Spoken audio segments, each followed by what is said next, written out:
Hello everyone. तो lecture cadre के आगे क्वेश्चन डिस्कस करते हैं। Question number 87, scattering cross section for Coulomb potential using Born approximation is directly proportional to. तो जो स्कैटरिंग क्रॉस सेक्शन होता है वो कुछ ऐसे होता है, ये इन्वर्सली प्रोपोर्शनल होता है sine fourth power of theta by 2। तो इसको हम लिख सकते हैं cosecant square theta by 2 fourth power है। तो यहाँ से ऑप्शन डी करेक्ट हो जाएगा। ये तो डायरेक्ट क्वेश्चन पूछा गया था, ठीक है। अब उसके बाद क्वेश्चन नंबर 88 है, a particle of mass m moves in a potential, ये पोटेंशियल गिवन है, where x is a position coordinate, v is a speed, omega and mu are constants. The canonical conjugate momentum of the particle. तो momentum किसके equal होता है? Curly L by curly X dot को हम velocity भी लिख सकते हैं। तो हमें एल चाहिए और एल क्या होता है? T minus V. Kinetic energy हो जाएगी half M B square minus V की वैल्यू ये रही 1/2 M omega square X square minus 1/2 M mu V square, ठीक है। Kinetic energy half M B square ही होती है और पोटेंशियल हमें ये गिवन है। तो अब एल का डेरिवेटिव कर दो वी के साथ। अब देखो यहाँ पे वी स्क्वायर वाली टर्म कांस्टेंट है, एम भी बाहर निकाल सकते हैं, कॉमन है, ये आ जाएगा 1/2 M omega square X square. तो एल की वैल्यू इक्वल है 1/2 M 1 minus mu V square minus 1/2 M omega square X square. अब डेरिवेटिव कर दो। तो डेरिवेटिव देखो यहाँ पे x है, x और v क्या होते हैं? एक दूसरे के साथ इंडिपेंडेंट होते हैं, तो ये ज़ीरो आ जाएगा इसका डेरिवेटिव जब हम करेंगे v के साथ। तो यहाँ पे ये सारी टर्म तो कांस्टेंट है, 1/2 m 1 minus mu v square का डेरिवेटिव 2v आ जाएगा, ये कैंसिल। तो p की वैल्यू आ जाएगी m1 minus mu into v। तो मोमेंटम की इतनी वैल्यू आ जाएगी। तो यहाँ से इस ऑप्शन के साथ मैच कर रहा है, तो यहाँ से ऑप्शन डी करेक्ट हो जाएगा, ठीक है।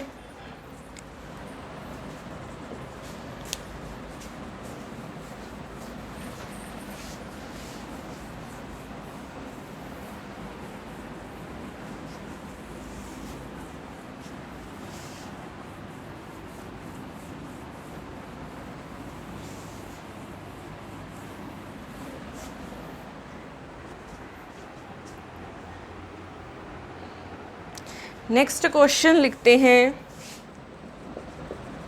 Movement of inertia, movement of inertial tensor, inertial tensor is, option A है fourth rank tensor, option C है नाइन्थ रैंक टेंसर और ऑप्शन बी है थर्ड रैंक टेंसर और ऑप्शन डी है second rank tensor.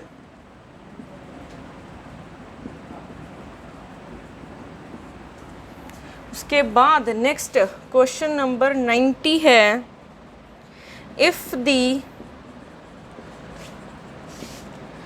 masses of hydrogen and chlorine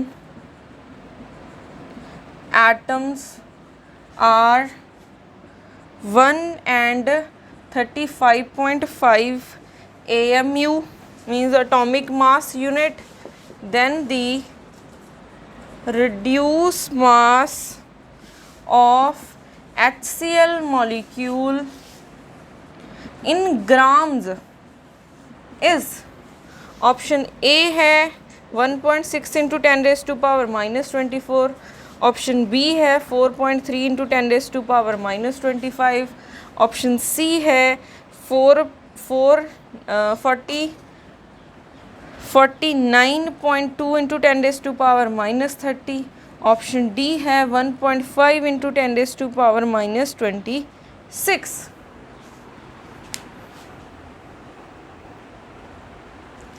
तो next question number 89, movement of inertial tensor, ये कितने rank का tensor होता है?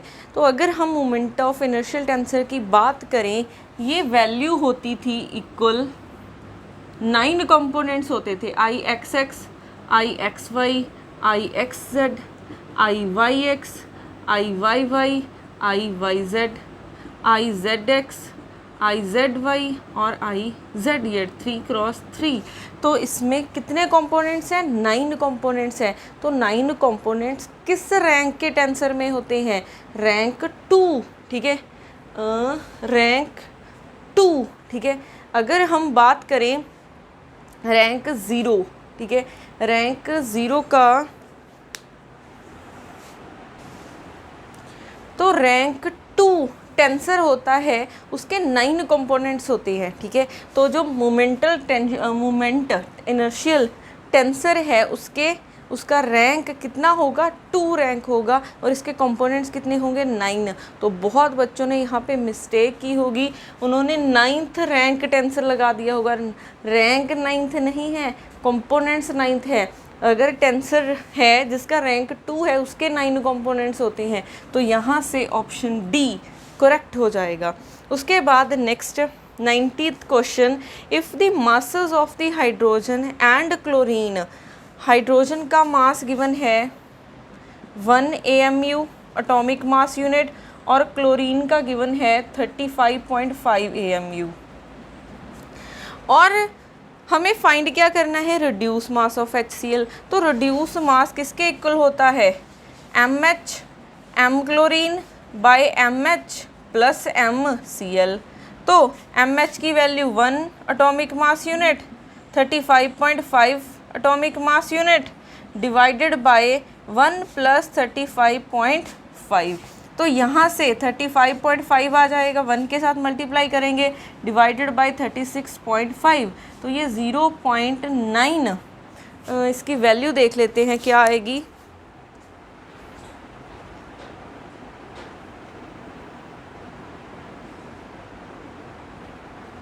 0.972 आ गई है इसकी वैल्यू, ठीक है।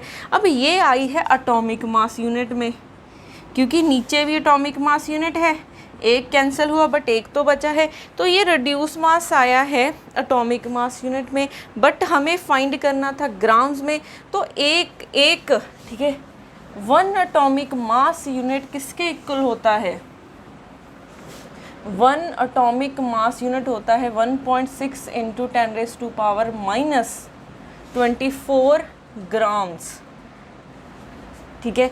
तो अगर आप इसको मल्टीप्लाई करोगे 0.972, ठीक है, इंटू 1.6 इंटू 10⁻⁻24 ग्राम्स बन जाएगा। ये अप्रॉक्सीमेटली 1 ही है, तो ये बन जाएगा 1.6 इंटू 10⁻⁻24 ग्राम्स अप्रॉक्सीमेटली। तो यहाँ से ऑप्शन ए करेक्ट हो जाएगी।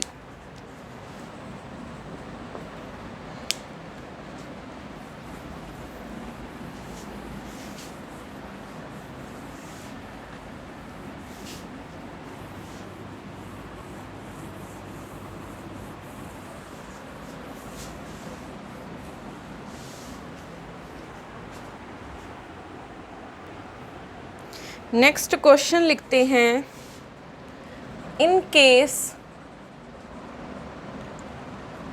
More than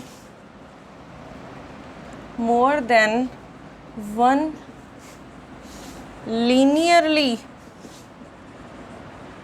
independent wave functions belongs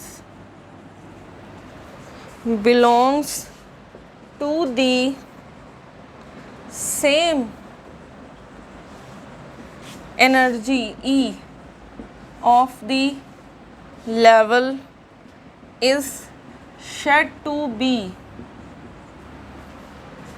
options हैं डीजनरेट, ऑप्शन बी है नॉन डीजनरेट, ऑप्शन सी है ऑर्थोगोनल, डी ऑप्शन है orthonormal.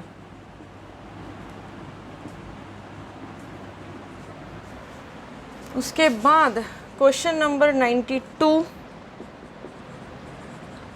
The length of the spaceship moving fast was measured by an observer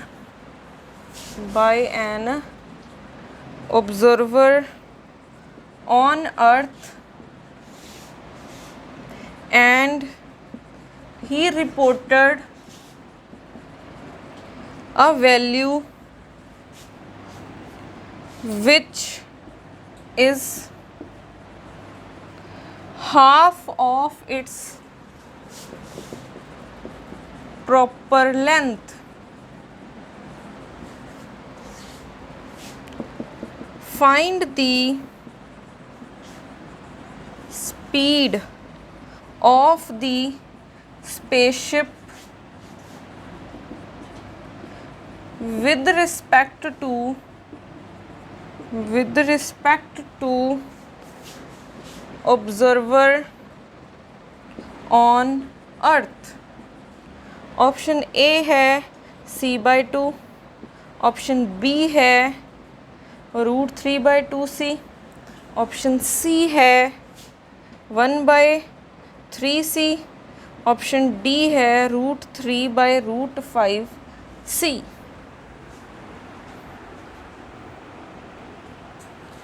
तो next question है, in case more than one linearly independent wave function belongs to the same energy E of the level it's said to be, तो वो degenerate होगा, non degenerate होगा, orthogonal होगा या फिर orthonormal होगा। तो फिर दो से ज़्यादा wave function same energy means आप ऐसा बोल सकते हो दो से ज़्यादा वेव फंक्शन की सेम एनर्जी है, ठीक है। तो ऐसे वेव फंक्शंस को हम क्या बोलते हैं, ये तो डीजनरेट का केस है, तो ऐसे वेव फंक्शंस को हम डीजनरेट वेव फंक्शंस बोलेंगे, ठीक है, डीजनरेट का केस बोलेंगे। तो यहाँ से ऑप्शन ए करेक्ट हो जाएगा। उसके बाद question 92, the length of the spaceship moving fast was measured by an observer on the earth and he reported a value which is half of the proper length। तो ऐसा है case, ये 2 frames हैं, ठीक है, ये अर्थ है, ठीक है, ये कोई और फ्रेम है जहाँ पे इसकी प्रॉपर लेंथ हम मान लेते हैं L0 है, ठीक है, ये वेलोसिटी v से मूव कर रही है। तो कोई अर्थ पे कोई पर्सन खड़ा है, वो देख रहा है कि ये v वेलोसिटी से उस तरफ जा रही है, तो इसके लिए ये रॉड मूव कर रही है, तो इसकी लेंथ कॉन्ट्रैक्ट होगी। कितनी लेंथ, इसको कितनी लेंथ दिख रही है, L दिख रही है L0/2।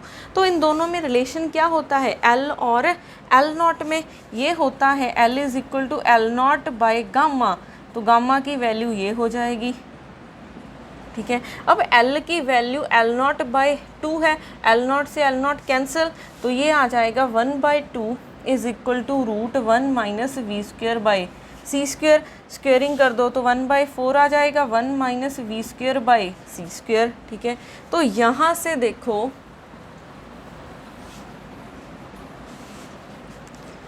तो 1 - 1/4 = हो जाएगा v²/c², ये बन जाएगा 3/4, ठीक है। तो यहाँ से v की वैल्यू √3/2c आ जाएगी। तो यहाँ से ऑप्शन बी करेक्ट हो जाएगा। तो लेक्चर कैडर के एग्ज़ाम में लेंथ कॉन्ट्रैक्शन के ऊपर देखो 2 क्वेश्चंस आ चुके हैं और वो बहुत ही ज़्यादा इजी थे।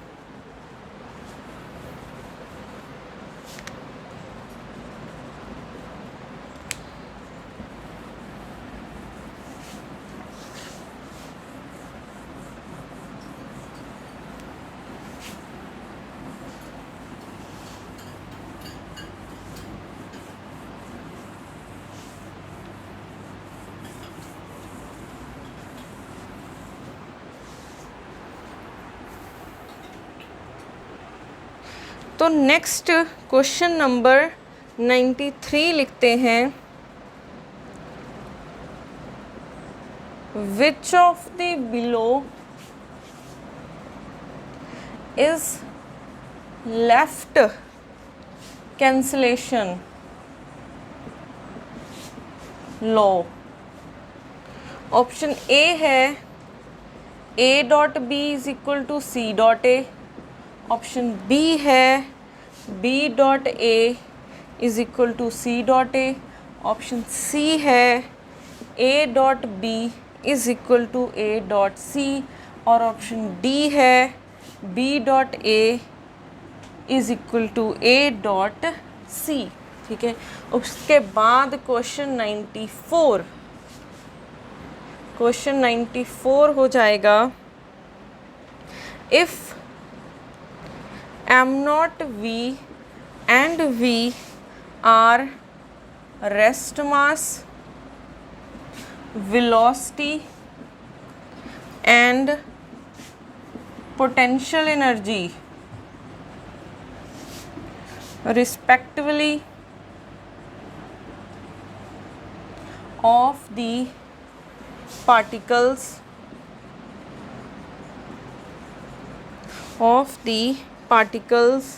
and c is velocity of light, forces are conservative, then Lagrangian in relativistic mechanics can be defined by following equation. First option है m naught c square 1 minus V square by C square raise to power 1 by 2 minus V, option C है minus m naught c square 1 minus V square by C square raise to power 1 by 2 minus V, option B है minus m naught c square 1 minus V square by C square raise to power 1 by 2 minus V 1 by 2, option D है minus m naught square c square 1 minus V square by C square 1 by 2 minus we.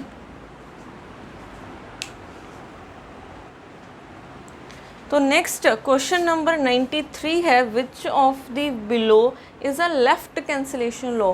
Left cancellation law क्या होता है, जो left वाले अगर elements same पड़े हो, जैसे ये है, ठीक है, ये इसके तो लेफ्ट, इसका ये वाला राइट है, ये वाला लेफ़्ट है, ठीक है, इन दोनों के जो लेफ़्ट साइड पे हैं वो तो सेम नहीं है, तो इसका देखो लेफ़्ट पे भी ए है, इसके लेफ़्ट पे भी ए है, अगर लेफ़्ट पे सेम एलिमेंट्स हो तो हम उसे कैंसिल कर सकते हैं। तो यहाँ पे ये कैंसिल होके b इक्वल टू हो जाएगा c के, ठीक है।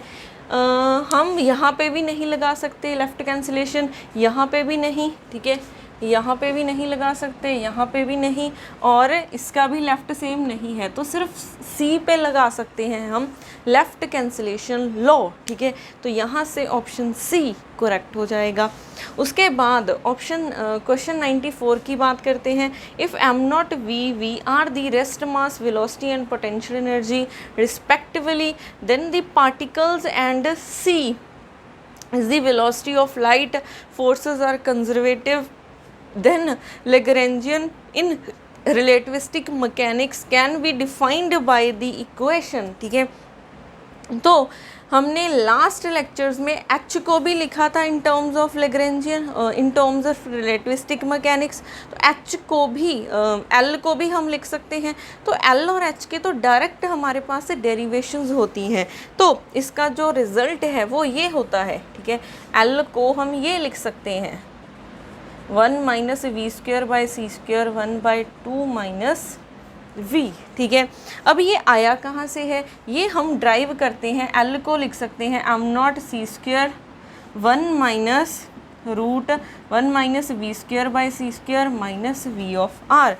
ये इसकी पावर 1/2 है, यहाँ पे हम बाइनोमियल एक्सपेंशन करके 1 के साथ 1 कैंसिल हो जाएगा, तो ये वाली टर्म बच जाएगी, ठीक है। क्योंकि L हमारे पास क्या होता है, T minus V, potential as it is है, काइनेटिक एनर्जी की ये वैल्यू है, ठीक है। तो ऐसे हम निकाल सकते हैं लैग्रेंजियन, तो यहाँ से ऑप्शन सी करेक्ट हो जाएगी।